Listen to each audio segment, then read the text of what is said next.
Qua siamo in Corso Martiri.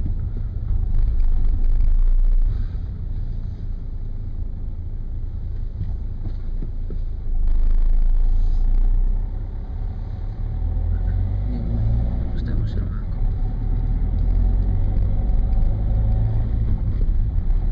Oh, Corso Martiri la vedete senza auto parcheggiate, perché in teoria ci dovrebbe essere, no, c'è il divieto di sosta per la giornata di oggi e di domani, però qua auto ce ne sono comunque. Vatti a sapere perché. Qua ci sono dei vigili urbani.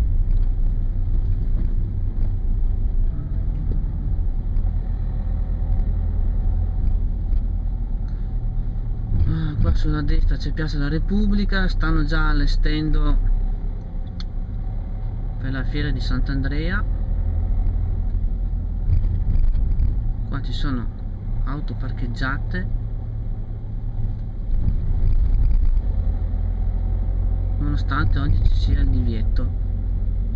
divieto che scattava, se non sbaglio, adesso non ricordo, dalle 7:30 di oggi